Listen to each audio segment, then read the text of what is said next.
Përshëndetje të nderuar shikues, jemi së bashku në edicionin informativ këtu në studion e Blu Televizion për të ndjekur zhvillimet e ditës së sotme.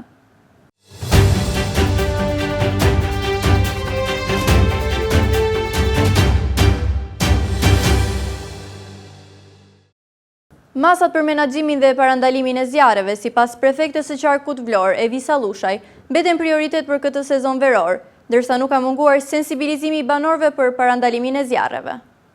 Masat e marra për menaxhimin dhe parandalimin e zjarreve mbeten padyshim prioritet për këtë sezon veror. Në një intervistë për Blu Televizion, prefektja e Qarkut Vlorë, Evisa Lushi, ka konfirmuar se pikërisht për këtë qëllim takimet e para në krye të institucionit i ka zhvilluar në stacionet zjarr fikse, ku janë evidentuar problematikat kryesore që lidhen me mungesën e mjeteve, pajisjeve dhe sfidave të tjera me të cilat përballen forcat zjarr fikse. Allushi theksoi se një rëndësi të veçantë kanë marrë edhe takimet në zonat rurale me kryetarët e fshatrave me fokus sensibilizimin e banorëve për parandalimin e zjarreve.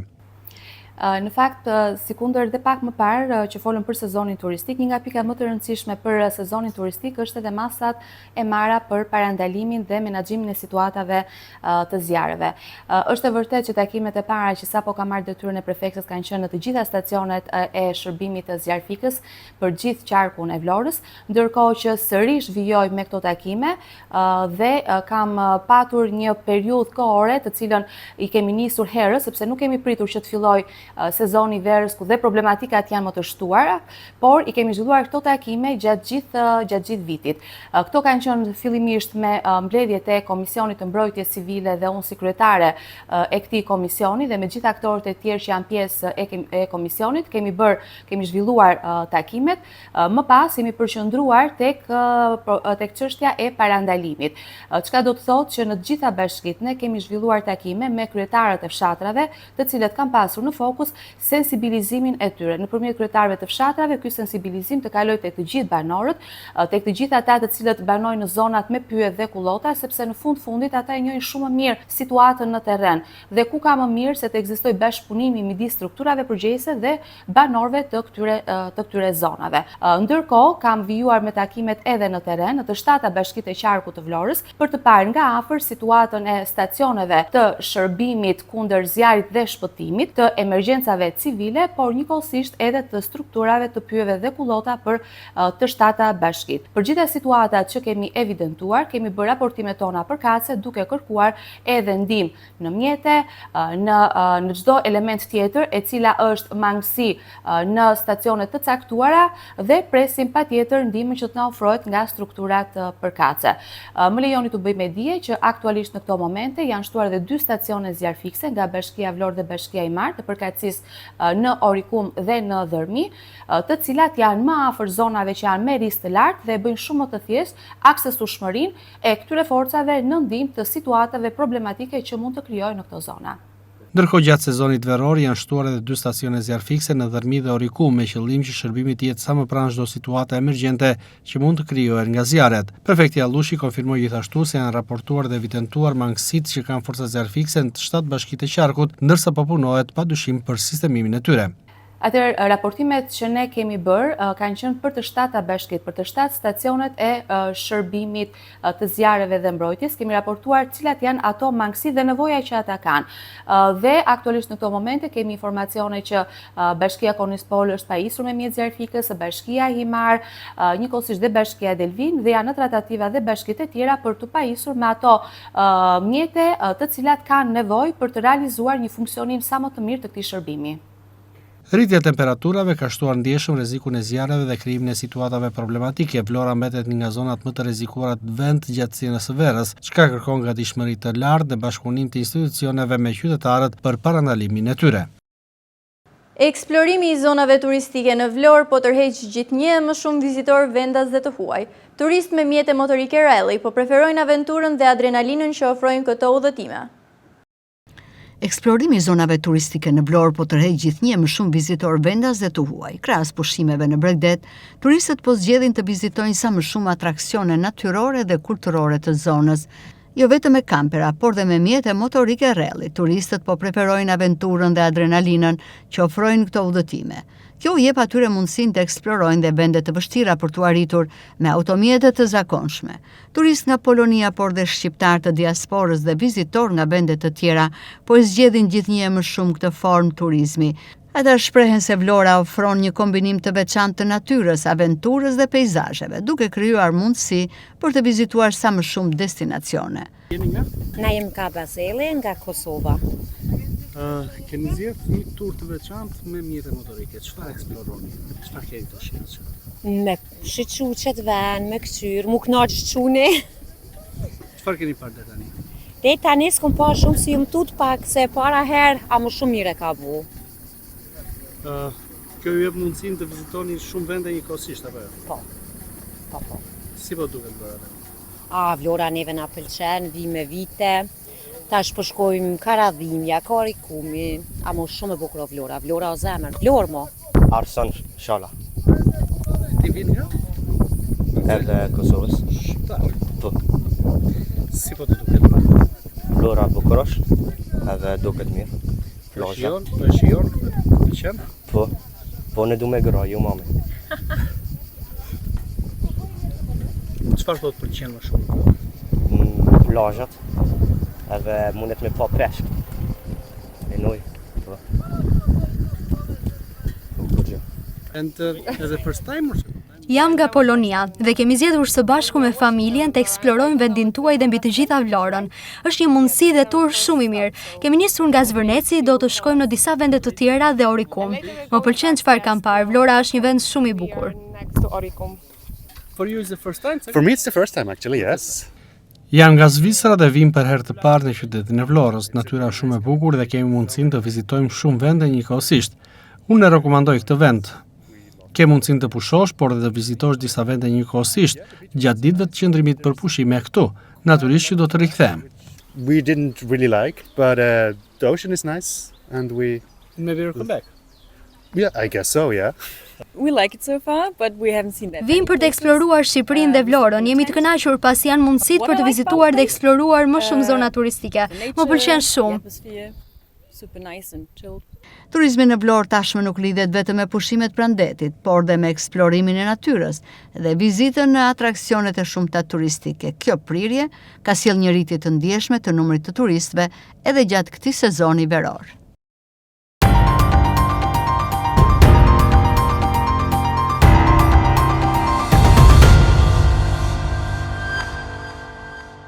Xhamia e Kuqe dhe ajo e Plumbit janë të vetmet xhami që funksionojnë prej vitesh në Vlorë dhe sipas myftiut të Vlorës Ardit Hoxhallaku janë të pamjaftueshme.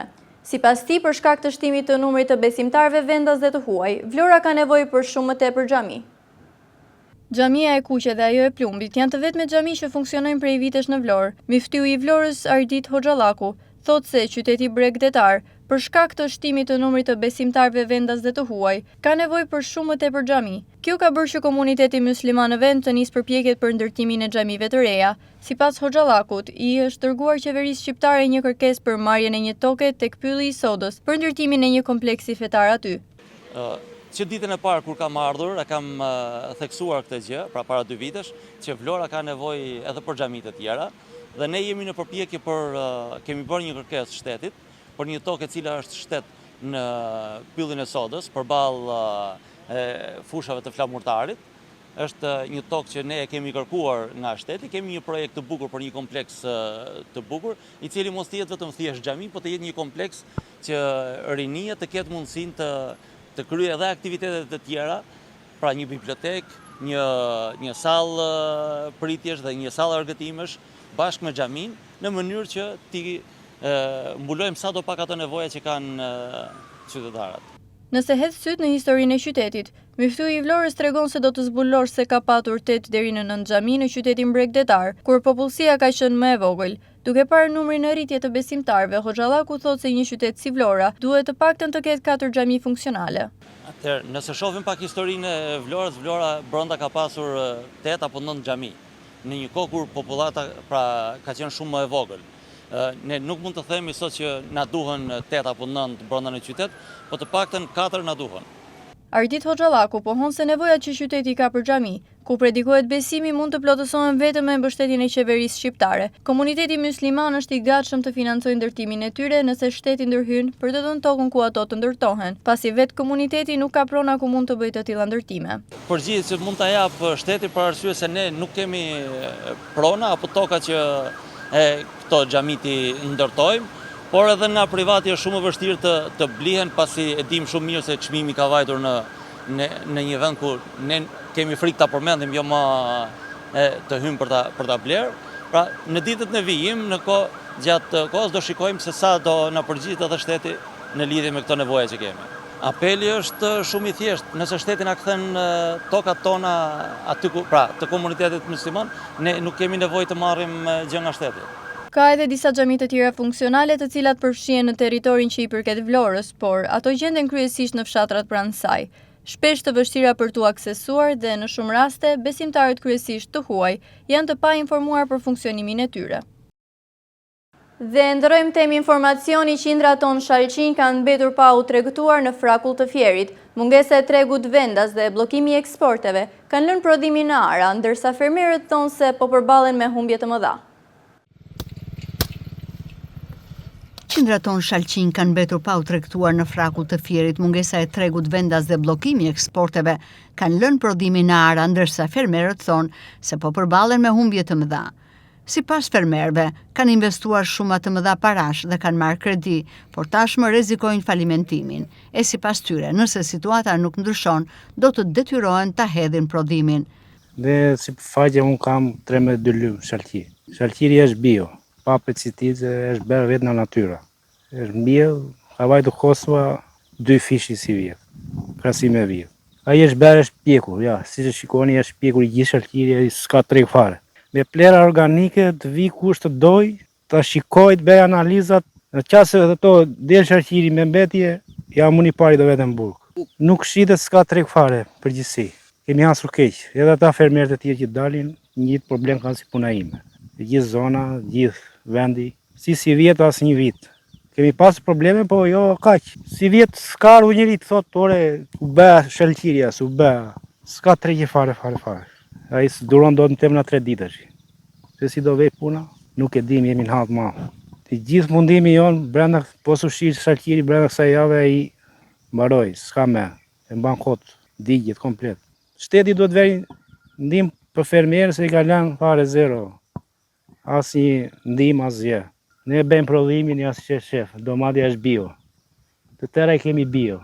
As gjë, s'përdorim ne të shkret me pesticide, qa nxjerrin, qa shuja. Me organike, plera organike, tëra me fatura komplet, plerat të viti shikoj kam aty të shënura tëra. Mua ku vete Kosova rreth 0,1 milion dylymit. 12 milion lekë vete Kosova. E doj, jo fidani, jo plasmaset, jo zorrat, jo punimet, e ka marrë naftën 2 fishin si vjetë, krasim e vjetë. Vetëm naftë që s'dijet se sa lek kam hedhur, se përdor me naftë, s'kam pom koreni. As një gjë, as ka unë mbyta dhe serat që kam, unë mbyta në lumi seri njëri fare thosh, ore, qa halli ke, qysh, kje puna. Po vete javë, jo se është sot edhe është i problem, po vete bil 10 ditë që nuk ata s'po mledi fare. Ata vinë 10 veta këtu ja, na ma mua njeri, na ma mua tjetër. Si vjetë s'ka arros njeri. As i telefonat. Ne jemi përballu, po si vjetë jo. Viti më i vështirë se janë kostat lartë të tëra. Ndash na fidani të tëra. Është shumë viti vështirë. Edhe ata pika thonë që s'kemi tregje, se si vjetë. Thirra jonë është që shteti të hedhi sytë në bujësia të shkoj fermerët se do shkatrojë çdo gjë, do vitë tëra jashtë, mallin a jashtë, ta blej me 3 fishin, 4 fishin e çmimit. Se kështu duan ta. Duam ndihmë nga shteti. S'ka ardhur as një agronom tu që ka shteti që i jep lekë shteti agronomit që është i zonës tonë këtu. Duhet të vi një vit ai më thotë mua ça drejt që ke mbjell. Ça ke bërë këtu ti? Asnjëri, ai me lekë kot i fut në xhep. Vi këtu e bëj analizat e tokës, të bëj ça kam hedhur unë, tëra. Nuk vi njeri valla. S'ka. Ai rri aty në shtëpi, në zyrët, lekë i merr, si do qefi. Ne fshatarët e shkret jemi me diellin lart. Unë quhem Neim Zeqoj në fshati Ad, edhe jam fermer, kam mbjell domate, sharqi, lule shtrydhe, tani kemi ardhur në periudhën e sharqirit. Sharqiri është bërë, s'ka as një tërheqje, as me eksport, as me ngje, se kush e ka mbyllur, nuk dihet kjo punë. Neve kemi ngelur asin kokër leku. Se ku do vej kjo punë, nuk dihet. Do ikim fare, do ikim. Unë i ikur jam, po do ikim në të pjellët e mi. Kemi shpresat nga higjet se ku do vem. Ose të ikim fare, se nuk ashtu me këtu. Ne kemi 12 dylym, 1 hektar pik 2. Si shiko të kesh aty, asin kokër. Ta e din tani, e di Rama me shok, e bllokojnë eksportin edhe hala anësin. Ndash me domate, ndash me sharqin, se si do vej kjo punë. Po shiko mua ti, si jam berë unë, më lere punë e losnë, punë nuk po e qaj merë, pa të paktën marim djersën që bëjmë, që ate që hedhin të paktën. Po kualitetin a e pas patë kualitetin nuk ta merë tyri. Edhe ti që të hash, po se patet një domaten nuk ta merë. Talem në ne, talem. Ne ngrihemi vem në luqe e shesim andej.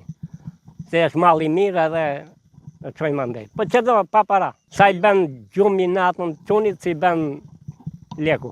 Me 300 lek, me 400 lek ti çil do lash më para. Punëtor apo do lash vetëm tënde. O shpenzimet i ke hedhur. Ne na ka vajtë 7 milion vetëm në shpenzime jo.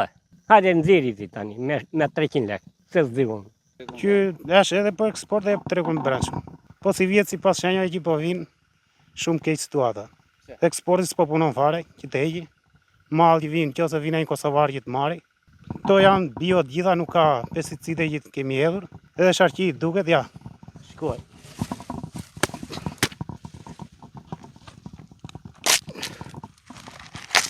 Shkoj, asish. Gjuna. Edhe gjitha do lek, as lek që kemi hedhur zdo majmë të. Kurse vjetë malë ishte, si vjetë është cop fare. Ja do shpenzimi që janë edhe. Nuk e di, qa do betë. Shumë keq situata. Që e shumë da një javë, se po filloj temperatura që si ishte para 2-3 dite e dje komplet. Se dhe kul pra i bje, djedhi po e djek, i bëjmë blan atje dhe asnjë se merr me. Qa thot është zero për ne. As shpenzime s'do majmë as gjeja. Brenda një jave të djek djedhi gjithë komplet. Po s'punoj eksporte, që ti eksport. Sa do hajtë tregu brendshëm këtu, një sasi të vogël. Kurse eksporti heq goxha. Do presin në shtetit, na japi shteti. Ne në shteti presin vetëm na ndihmoj që më hap në eksport në gjë. Çfarë themi? Ja dhe po domatja e njëjta gjë. S'po ecën, s'ka çmim, çdo gjë. Fermerët kërkojnë ndërhyrje nga shteti për hapjen e tregjeve të eksportit dhe mbështetje për bujqësinë në të kundërt, paralajmërojnë se shumë familje do të braktisin tokën. Ndërkohë sipas sindikatës së fermerëve, prodhimi ka mbetur stok për shkak të mos orientimit të fermerëve në përputhje me kërkesat e tregut. E sipas sindikalistëve, Maqedonia e Veriut del më parë me prodhimin në treg dhe është më konkurruese se vendi ynë. Prej një korrikut, Muzeu Kombëtar i Pavarësisë do të qëndrojë i hapur deri në orën 22 të mbrëmjes. Drejtoria e muzeut Kozeta Halili konfirmon se zgjatja e orarit është për t'u dhënë mundësi turistëve vendas dhe të huaj të vizitojnë muzeun në orare më të përshtatshme. Prej datës 1 korrik, Muzeu Kombëtar i Pavarësisë ka ndryshuar orarin e vizitave gjatë sezonit turistik. Muzeu do të qëndrojë i hapur deri në orën 22 të mbrëmjes, ndërsa nëse ka ende vizitor, shërbimi do të vijojë edhe për te këtij orari. Drejtoresha e Muzeut Kombëtar të Pavarësisë, Kozeta Halili, konfirmon se zgjatja e orarit është bërë për t'u dhënë mundësi turistëve vendas dhe të huaj të vizitojnë muzeun në orare më të përshtatshme. Për shkak të temperaturave, ne duke filluar që nga data 1 korrik, pra dje, kemi bërë një ndryshim të orarit dhe këtë e kemi aplikuar, e kemi vendosur edhe tek faqja e muzeut, në Instagram dhe në Facebook, dhe kemi 9 me 12, pra me shkëputje, dhe 5 me 10. Dhe kjo u jep mundësi të gjithë turistëve, si vendas dhe të huaj, që në kulmin, në pikun e vapës, ata të akomodohen pranë qëndrave të tyre për të mos dalë në vende të nxehta, dhe e kanë këtë pjesë akomodimi pastaj rehatin për ta vizituar muzeun nga ora 5 deri në 10 të darkës. Sipas Halilit, të gjithë operatorët turistikë kanë vizitën në Muzeun Kombëtar të Pavarësisë, pjesë të agjendës së tyre. Krahas grupeve turistike, muzeu vizitohet çdo ditë edhe nga familjar, të cilët kalojnë pushimet e tyre verore në qytetin e Vlorës. Të gjithë tur operatorët që vinë me të organizuar, në mënyrë të organizuar, ata e kanë në agjendën e tyre pjesën e vizitës në të muzeut. Por nuk duhet të anashkalojmë edhe familjarët të cilët vinë, duke ardhur që janë për të kaluar një pjesë të kohës së tyre, pra të lejes së zakonshme duke u pushuar me fëmijët e tyre, ata e kanë edhe në agjendën e tyre, në mendjen e tyre, që do të vizitojnë edhe pikat turistike të qytetit të Vlorës, duke përfshirë këtu edhe Muzeun Kombëtar Pavarësia Vlorë. Muzeu Kombëtar i Pavarësisë do të funksionojë me orar të zgjatur deri në muajin shtator për të qenë sa më pranë turistëve dhe për të dhënë atyre mundësinë të vizitojnë në çdo moment të ditës pikërisht këtë muze.